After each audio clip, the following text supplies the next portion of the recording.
Why don't your products have a subwoofer out? This question comes from JJ. Love it.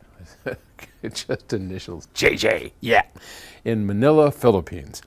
Hi, Paul. Seeing that you're a big fan of subwoofers, and I am, why not include a sub-out output on any of your DACs or your preamps?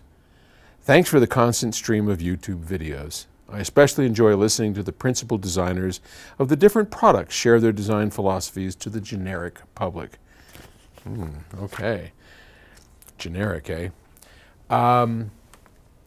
Well, there's a very good reason.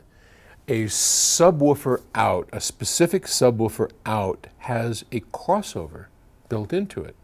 Now, you might not have known that.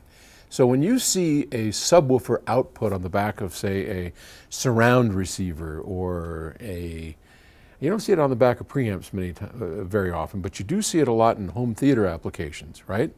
And that's because the subwoofer output has already been run through a crossover and usually controlled by whether you're doing, I was going to say THC,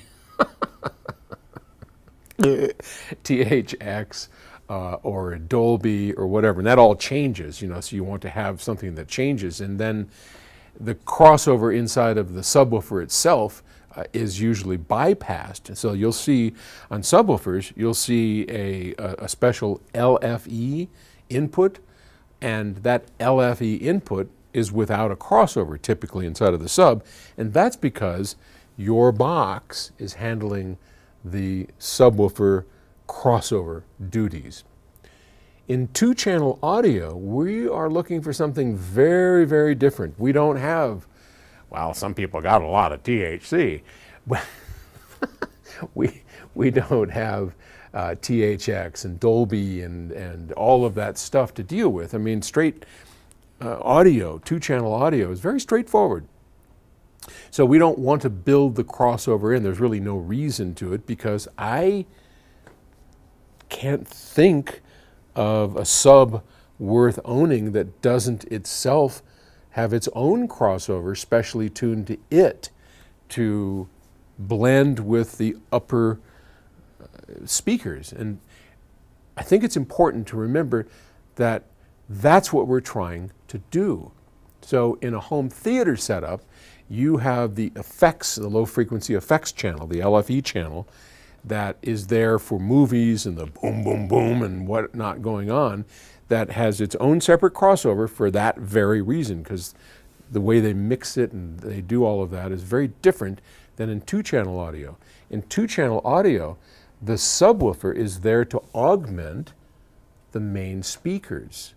So we consider the subwoofer and the main speakers as one, all one. And that's what we're trying to achieve. All we really want to do with the sub is extend the low frequency response of our main speakers. And for that, you want to have something built into the subwoofer itself so that you can adjust it to the speakers independently of that. And we want to send a full range signal to those subs. And I think that's the best answer I got, because I can't imagine any advantage in doing otherwise for two-channel audio, of which we focus our efforts on and not home theater. All right. Great question. And thank you very much for asking it. And I'll talk to you tomorrow.